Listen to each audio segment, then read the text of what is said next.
일륜지 대사가 일륜지 대전이 되던 날. 자식 결혼이 일륜지 대사라고요? 네, 맞습니다. 그런데 말이죠. 일륜지 대사가 일륜지 대전이 되는 데는 단 한 번의 상견례면 충분합니다. 저는 평범한 60대 주부입니다. 죽을 힘을 다해 딸 하나 키워서 드디어 시집을 보내는구나 싶었는데 그 자리에서 제가 예비 사돈 머리끄덩이를 잡을 뻔했습니다. 잠깐 뒤에 침묵. 아, 실제로 잡진 않았어요. 잡을 뻔했다고요? 그래도 그날 이후 저는 제 인생에서 가장 부끄러운 사람이 됐고 동시에 가장 많이 성장한 사람이 됐습니다. 오늘은 그 이야기를 해드리려고 합니다. 끝까지 들어보시면 고개가 끄덕여지실 겁니다. 때는 4월의 어느 봄날이었습니다. 서울 마포구의 작은 회사에 다니는 33살 박준혁은 그날 아침부터 손이 떨렸습니다. 3년간 사귄 여자친구 윤서연 30세 초등학교 3학년 담임교사에게 오늘 프로포즈를 하기로 마음먹었거든요.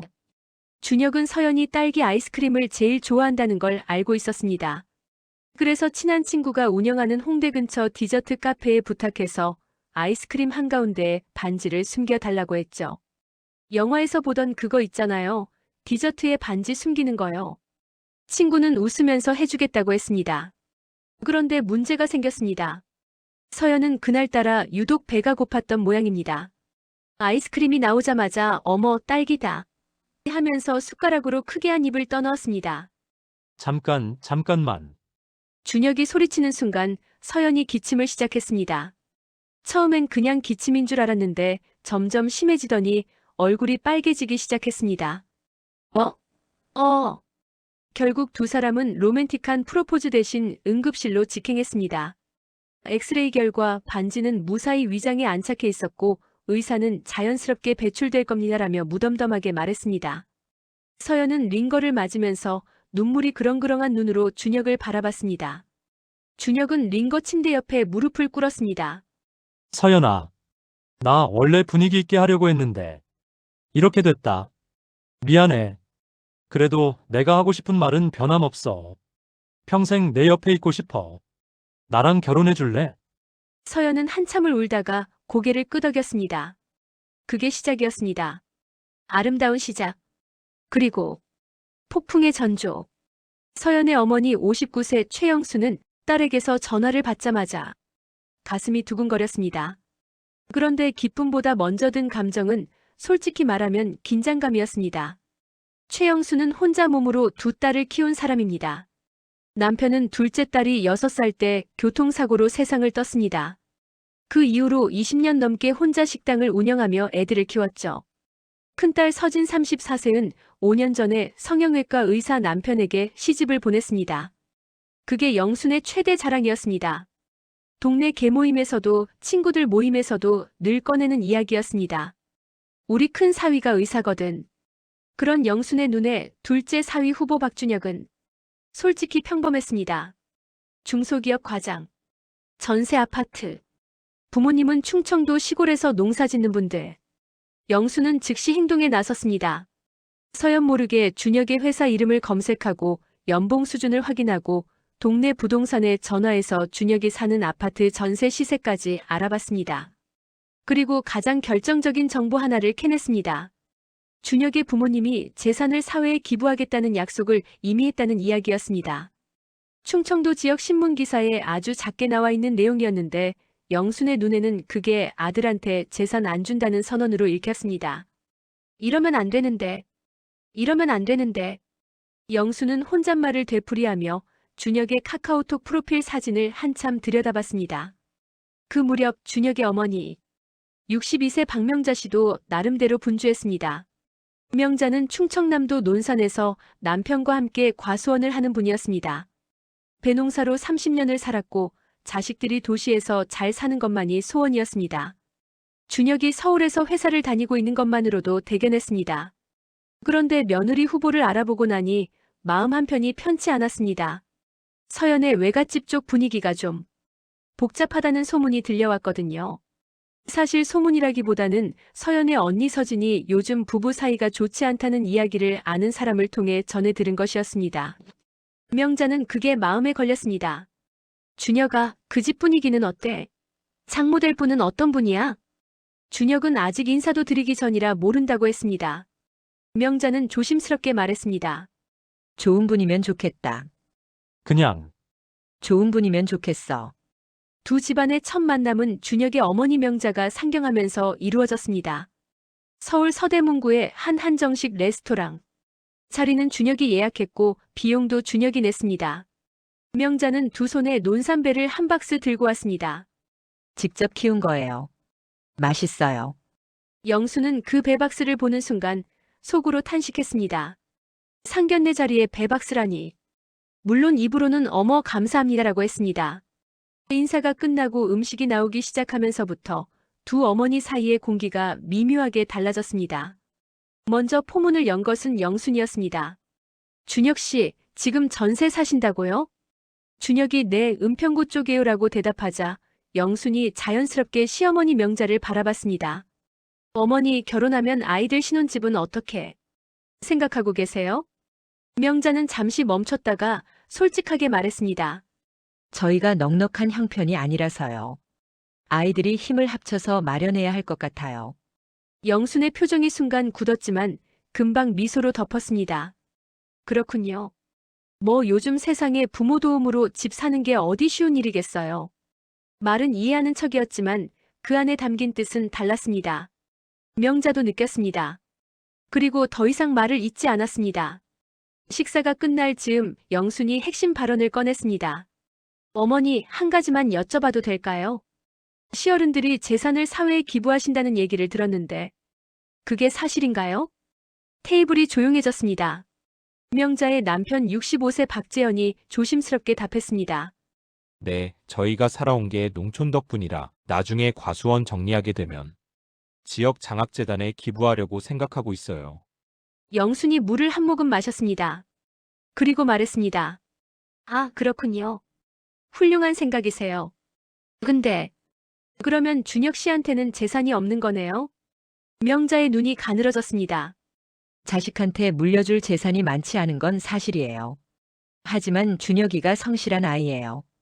스스로 벌어서 사는 법을 알고 있고요. 영순이 웃으며 고개를 끄덕였습니다. 물론이죠, 물론이죠. 하지만 집에 돌아오는 차 안에서 영순이 서연에게 한 말은 달랐습니다. 서연아, 엄마 걱정이 된다. 그 집 도움 받을 데가 없어. 그날 밤 명자는 남편에게 말했습니다. 영감, 그 어머니 좀 이상해. 첫 만남부터 재산 이야기를 꺼내. 재현은 참아요. 자식들 위해서 참아야지라고 했습니다. 명자는 한숨을 내쉬며 핸드폰을 열었습니다. 그리고 서연에게 줄 예단에 대해 생각하기 시작했습니다. 자신도 모르는 사이에 마음속에 이왕이면 제대로 해야지라는 마음이 생기기 시작했습니다. 상대방에게 지고 싶지 않다는 아주 인간적인 감정이었습니다. 공식 상견례는 2달 뒤로 잡혔습니다. 장소는 강남의 한 고급 레스토랑. 영순이 제안했고 명자는 따랐습니다. 양가가 처음 제대로 앉는 자리니 좋은 데서 하자는 취지였는데 나중에 생각해보면 그게 첫 번째 실수였습니다. 격식이 올라갈수록 서로의 긴장도 올라가거든요. 상견례 당일 명자와 재현 부부는 30분 전에 도착해서 자리를 잡고 기다렸습니다. 예의를 지키려고 일부러 일찍 온 거였습니다. 그런데 영순 쪽은 20분이 넘도록 나타나지 않았습니다. 준혁은 서연에게 문자를 넣었습니다. 10분이 더 경과되고 명자가 조용히 물 한 잔을 마셨습니다. 재현이 핸드폰을 만지작거렸습니다. 준혁은 죄송하다는 말을 반복했습니다. 드디어 영순이 나타난 건 약속 시간에서 22분이 지난 뒤였습니다. 그 옆에는 큰딸 서진과 서진의 남편 의사 민우도 함께였습니다. 영순이 자리에 앉으며 말했습니다. 아이고 늦었죠? 우리 큰 사위가 진료를 급하게 마무리하느라고. 민우 씨가 환자를 봐야 하는 사람이거든요. 명자는 고개를 숙이며 인사를 받았습니다. 그러나 입술이 살짝 굳어 있었습니다. 음식이 나오기 시작했습니다. 영수는 자연스럽게 서진과 민우 자랑을 시작했습니다. 우리 사위 민우가 강남에서 피부과 하거든요. 요즘 얼마나 바쁜지 몰라요. 아침에 눈 뜨면 수술이고 저녁엔 시술이고. 우리 서진이가 고생이 많죠. 명자는 고개를 끄덕이며 대단하시네요라고 했습니다. 준혁 씨는 어디 다니신다고 했죠? 아, 맞다. 무역 쪽 중소기업이라고. 요즘 중소기업도 복지가 좋죠? 그 중소기업이라는 단어에 담긴 뉘앙스를 아무도 모르지 않았습니다. 준혁은 조용히 고개를 숙였고 서연은 발가락을 구두 안에서 꼭 쥐었습니다. 본격적인 갈등은 식사가 끝나갈 무렵 터졌습니다. 명자가 핸드백에서 봉투 하나를 꺼냈습니다. 그리고 서연에게 건네며 말했습니다. 서연 씨 결혼 준비하면서 참고하시라고. 저희가 생각하는 것들을 적어뒀어요. 서연은 봉투를 받아서 열었습니다. 빼곡하게 적힌 내용. 서연의 눈이 천천히 내려갔습니다. 결혼 예단 목록이었습니다. 특정 브랜드의 핸드백 시가 400만 원대, 남성용 명품 시계 시가가 600만 원대, 그리고 현금 예단 2천만 원. 거기에 이 정도는 기본이라고 생각합니다라는 문장이 마지막에 적혀 있었습니다. 서연의 손이 떨렸습니다. 영순이 무슨 내용인지 궁금해서 서연의 봉투를 슬쩍 들여다보는 순간 표정이 완전히 굳어버렸습니다. 잠시 침묵이 흘렀습니다. 그리고 영순이 입을 열었습니다. 어머니, 이게 예단 리스트인가요? 네, 제가 생각하는. 예의범절을 정리한 거예요 라고 답했습니다. 영순의 눈에 불꽃이 튀었습니다. 어머니, 저희 서연이가 교사예요. 월급이 얼마인지 아세요? 이 금액이 서연이 석 달치 월급이에요. 요즘 세상에 이 정도는 기본이라고 생각해서요. 기본이요? 영순이 천천히 봉투를 테이블 위에 내려놓았습니다. 어머니, 솔직히 말씀드릴게요. 저 혼자 2딸 키웠어요. 남편 없이 식당에서요. 그래도 그 아이들한테 주눅 들지 말라고 당당하게 살라고 가르쳤어요. 근데 이런 종이 한 장이 우리 아이한테 주눅이 들게 만들잖아요. 목소리가 점점 높아졌습니다. 우리 집이 형편이 없으면 처음부터 만나지 말았어야죠. 사귄 지 3년이 지나서 이런 걸 내밀면 어떡해요. 명자도 자리에서 몸을 일으켰습니다. 저는 그냥 제 집안 예법대로 한 건데 이게 그렇게 무례한 일인가요? 예법이요? 이게 예법이에요? 서연이 울기 시작했습니다. 준혁이 두 어머니 사이에 끼어들려다가 영순에게 너는 가만히 있어. 민우는 시선을 피하며 냉수만 마셨습니다. 레스토랑 홀의 다른 손님들이 이쪽을 쳐다보기 시작했습니다. 결국 영순이 가방을 들고 일어났습니다. 오늘은 그냥 가겠습니다. 제가 더 있으면 안 될 것 같아요. 그렇게 상견례는 끝났습니다. 밥도 다 먹기 전에 집에 돌아온 서연은 방문을 잠갔습니다. 영순이 문을 두드렸습니다. 서연아, 엄마가 잘못한 거 있으면 말해봐. 방 안에서 울음소리만 들렸습니다. 그리고 한참 뒤 문이 열리고 서연이 나왔습니다. 눈이 퉁퉁 부어 있었습니다. 엄마, 나 그 리스트 사실 준혁 오빠한테 얘기 못했어. 뭐? 대출 받으려고 알아봤는데 이자 생각하면 45년은 갚아야 해서. 엄마한테 말 못했어. 영순이 그 자리에 주저앉았습니다. 너 미쳤니? 그 집이 너를 얼마나 우습게 봤으면. 엄마, 그리고 나 한 가지만 말할게요. 나는 준혁 오빠 좋아. 그 오빠네 부모님이 어떻든 집이 어떻든 나는 그 사람이 좋은 거야. 근데 엄마는 그냥 조건만 보잖아. 영수는 그 말에 아무 대답도 하지 못했습니다. 상견례가 파국으로 끝난 지 일주일이 지난 무렵 더 큰 폭탄이 터졌습니다. 큰딸 서진이 어느 날 저녁 혼자 영순의 집에 찾아왔습니다. 눈이 빨갛게 부어 있었습니다.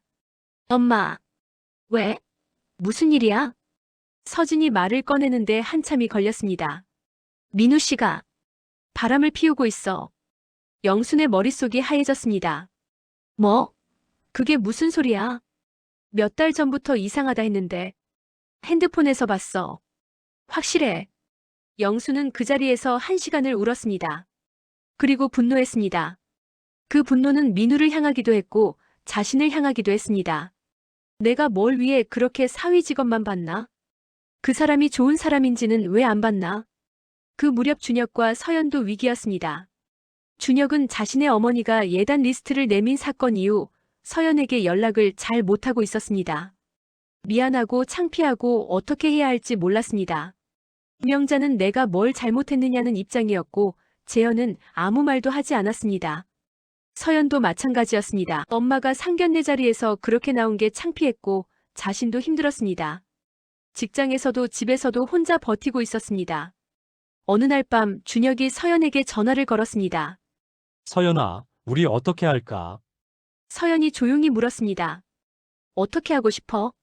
나는 너랑 살고 싶어. 근데 이 상황이 너무 힘들어. 나도 그래. 둘 다 아무 말이 없었습니다. 전화기 너머로 서로의 숨소리만 들렸습니다. 상황을 더 복잡하게 만든 건 그 다음날 영순이 명자의 집으로 전화를 한 것이었습니다. 어머니, 저 영순이에요. 우리 좀 이야기해야 할 것 같아서요. 명자는 잠시 침묵했다가 말씀하세요라고 했습니다. 그 예단 리스트 말이에요. 저는 받아들이기 어렵습니다. 그게 어머니 기준에서는 예법일 수 있어도 저는 제 딸한테 그렇게 빚을 지우고 싶지 않아요. 명자가 말했습니다. 저도 할 말이 있어요. 사실 그 리스트는 제가 잘못 생각한 것 같아요. 영순이 놀라서 말이 끊겼습니다. 근데 솔직히 처음 만남에서 대뜸 재산 이야기 꺼내신 게 저도 상처였어요. 우리 아들이 평범한 건 맞아요. 그래도 성실해요. 그걸 무시당한 느낌이었거든요. 이번엔 영순이 침묵했습니다. 두 사람은 전화기를 붙잡고 한참을 조용히 있었습니다. 영순이 먼저 말했습니다.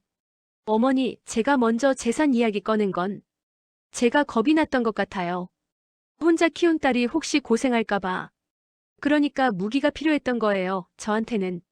명자가 한숨을 내쉬었습니다. 저도 예단 리스트는 지워야겠어요.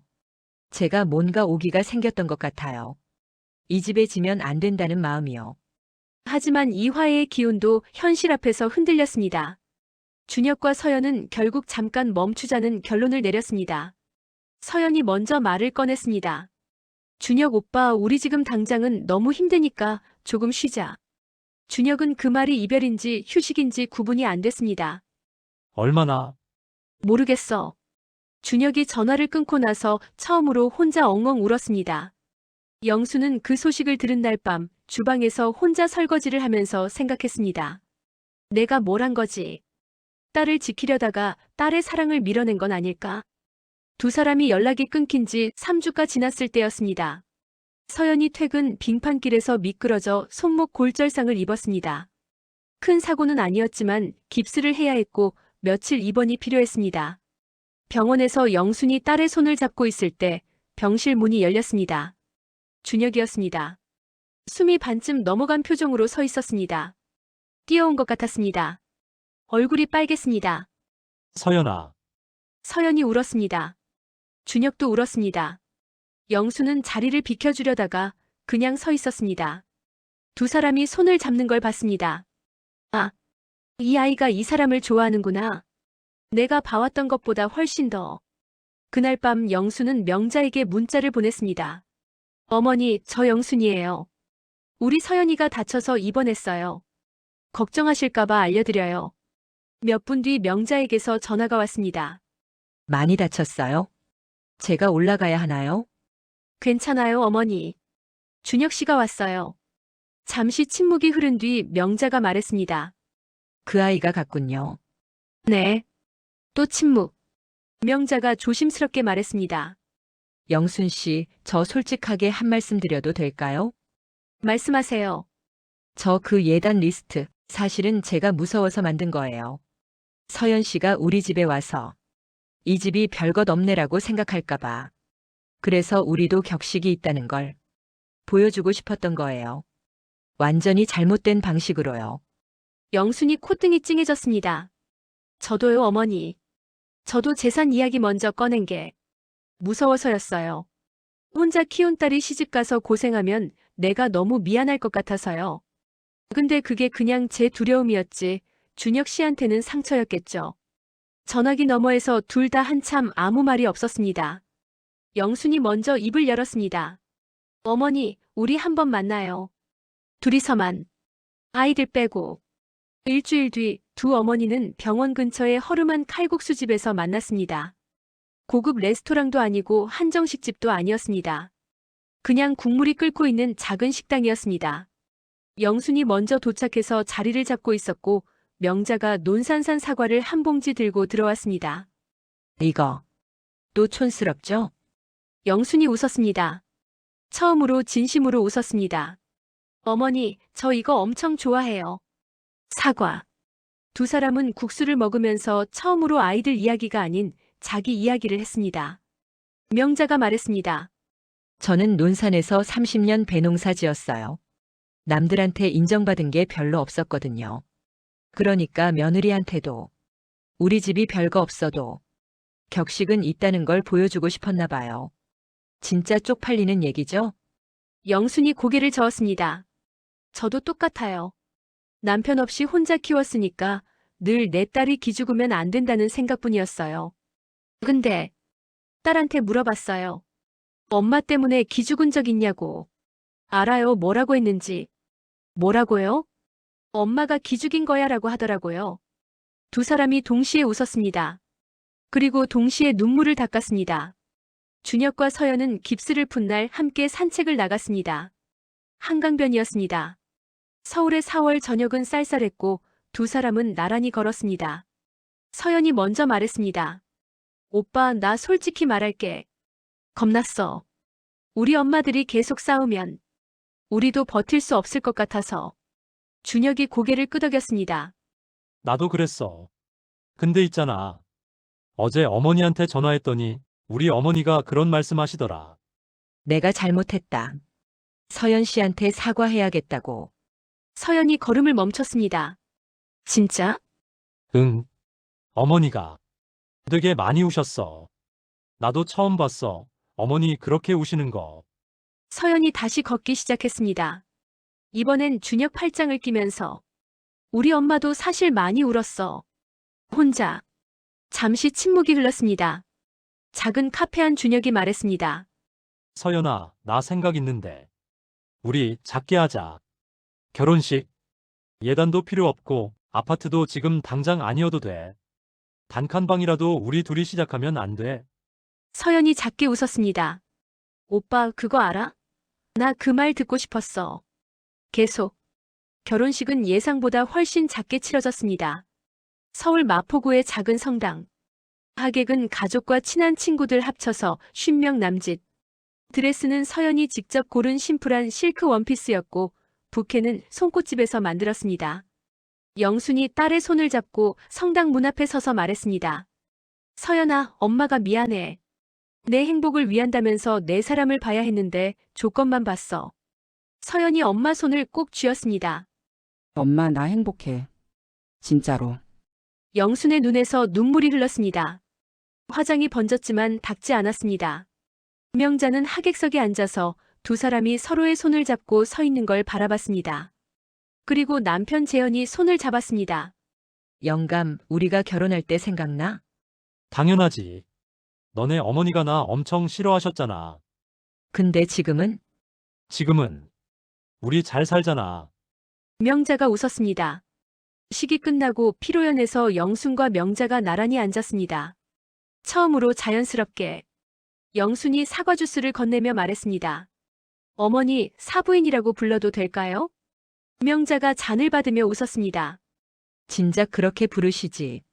두 어머니의 전쟁은 사실 두 어머니의 두려움이었습니다. 딸이 고생할까봐 겁났던 엄마, 며느리에게 무시당할까봐 겁났던 어머니. 그 두려움이 서로를 향해 칼을 뽑아든 것이었습니다. 자식의 결혼이 일륜지대사인 건 맞습니다. 하지만 그 자리에서 진짜 주인공은 부모가 아니라 두 사람이어야 합니다. 강남 아파트도 없고 명품 예단도 없었지만 그 결혼식엔 한 가지가 있었습니다. 서로를 바라보는 두 사람의 눈빛. 그 어떤 조건보다 오래가는 것. 여러분은 어떠셨나요? 결혼할 때 혹은 자식 결혼을 볼 때 가장 중요하게 생각했던 게 뭔가요? 댓글로 여러분의 이야기도 들려주세요. 저도 읽겠습니다. 구독과 좋아요는 더 좋은 이야기를 만드는 힘이 됩니다. 끝까지 들어주셔서 감사합니다.